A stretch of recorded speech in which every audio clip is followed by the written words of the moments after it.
Hello, welcome back to Fog Football, and it is, of course, Saturday, the 1st of November. We are into the second month of, I was supposed to say second month of autumn now. It's the last month of autumn.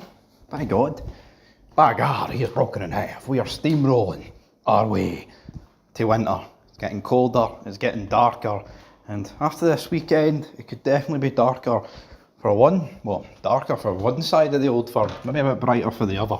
Anyway, Ali Mccoist has said a few choice words regarding Celtic's collapse, so to speak.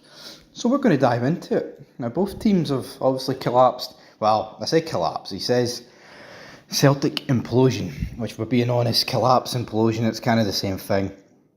At the end of the day, Ali Mccoist reckons that Rangers' struggles have led to Celtic not spending big in the transfer window, and he pinpoints that as the key reason behind escalating tensions off the park in Glasgow's East End. Shockwaves have reverberated from Celtic Park in the wake of Brendan Rodgers' resignation, which was then followed by a strong statement from Dermot Desmond lambasting the Irishman's behaviour. Rodgers had been vocal in his criticism of the Hoops recruitment, while the club's largest shareholder insists the boss was given the final say on all deals. I mean, I think both things can be true. Like, Rodgers can be unhappy with the business, but he gets the final say on all deals, which means just because Brendan Rodgers gets the final say on all deals doesn't mean he's bringing every deal to the table. And I mean, there could have been guys that the Celtic missed out on.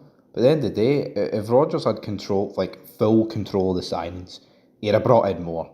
But it looks like he's got final say, whether it's like a yes or no at the end of it, or in terms of scouting them, recruiting them. He's like, right, that's who I want. But I mean, he made it clear that he didn't have that. So someone's lying, but at the same time, Rodgers can still have the final say, despite not being able to bring in everyone that he wants, because that's just not really possible in football, unless you're like a Man City, a PSG, a team like that. Now, Ali Mccoist, this is what he had to say. He was speaking about the fan protests on TalkSport's Studs Up podcast. Mccoist said, and I quote, "I think they've got a point. Do you know something? If I can be brutally honest with you, I think Rangers have dragged them down. Rangers have been that poor. I think Celtic have looked across the city and said, well, we've got them covered, and that's going to be our only challenge." End of quote.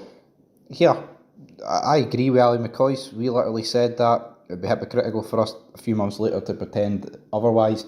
We literally said that a good reason why Celtic are not spending is because Rangers' start to the season literally couldn't have been worse. They're on every game, getting booted out of Europe, I mean, pathetically, might I add, 9-1.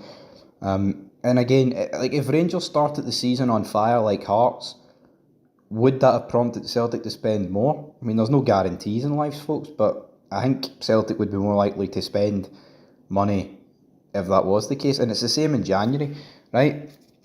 Let's be real. If Rangers were the team that's 6 points clear, now we're not in January yet, but say in January it's still 6 points, Celtic are more likely to spend more money when it's Rangers 6 points clear than if it's Hearts. I think we can all understand that. McCoist went on to say, they have millions in the bank, obviously, after the success they had in qualifying for the Champions League in the last number of years. End of quote. Again, they do. The money's there to be spent, but it's not being spent. Former Tottenham midfielder David Bentley then questioned if McCoist was concerned about the state of the game in Scotland. Ali Mccoist responded, 100%. Now, you have to qualify it by saying the Hearts have been excellent and doing really well. They deserve to be where they are, and they are there on merit. But the standard, particularly the old firm, dearie me, honest to God, they're as poor as I can remember. I don't take any pride in saying it. I don't take any pleasure in saying it, but they're as poor as they've been in years and years.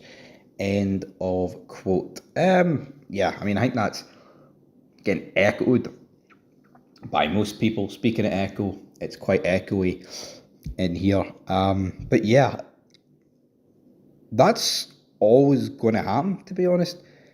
The better Rangers are, the better Celtic are, and the better Celtic are, the better Rangers are. I think it's no surprise. I mean, obviously it helps back in like the 2000s. Our game was a lot closer to the other leagues in terms of the top leagues. I mean, football has left us behind, sadly. But if you look at the overall squads back then, mean, they're just much better than the squads now. They are, hands fucking down. That's not to say since the 2000s there's not been good squads, because there has been, right?